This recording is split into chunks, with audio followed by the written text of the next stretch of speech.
woman's place is not at home.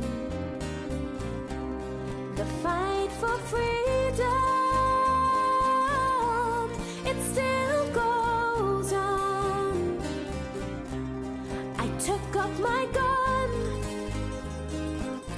and to freedom's day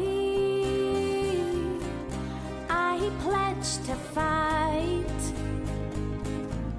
for the IRA.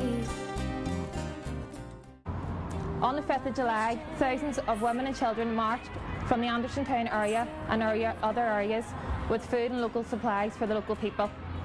They marched down to the curfew zone. They broke through the curfew. These women faced down the might of the British Army. They led the way when many others couldn't find a strategy to break through the curfew. This mural that's being unveiled today is a testament to the brave and often unsung contribution of the women of the Laurel Falls area and all of Ireland in the fight for Irish freedom. Women were, and always will be, the part and backbone of this struggle. We're not just the tea makers or dishwashers, we're the very heartbeat of this struggle. This week marks the anniversary of the breaking of the Falls Road curfew, imposed on the area by the British Army. 3,000 British soldiers sealed off the area, imposing a curfew that would last for 36 hours. In doing this, it enabled them to carry out heavy-handed house searches looking for Republican weaponry. On the third day, this sound, this strange sound in the distance, and it was getting louder and louder by the minute, and I had no idea what it was, but all of a sudden all these people appeared outside the window. I was looking out the window out of Cypress Street. I can see all these women with kids, with prams, and there seemed to be thousands of them. They were shouting, come out, the curfew's broke, come out.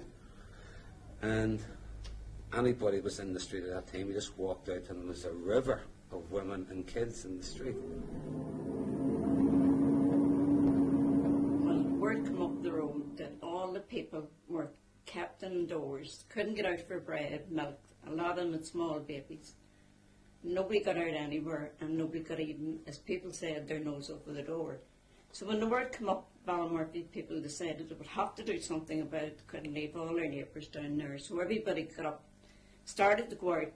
When one crowd got to hear, the other people got to hear what's happening, we're going down to try and break the curfew, then everybody started congregating and getting stuff and going on down the road. And when we got to the bottom of the White Rock, all the other ones were coming down from the top end. Today, women more so than ever need to step forward to have our voices heard in the struggle. That's why I'm encouraging any woman to join RNU. I'm just going to read out a wee quote here from Lily Hall, one of the women who was involved in breaking of the curfew. She said, when we heard all our people down the road were cornered in, we all rose with vengeance down the road to help our own people.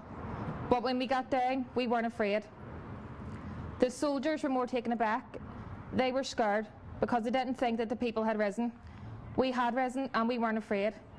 They were taken back. And I've just like that a wee quote of myself of my favourite song from the ballad of Maria Farrell. A woman's place is not at home. The fight for freedom still goes on. Chucky Arla. Yeah!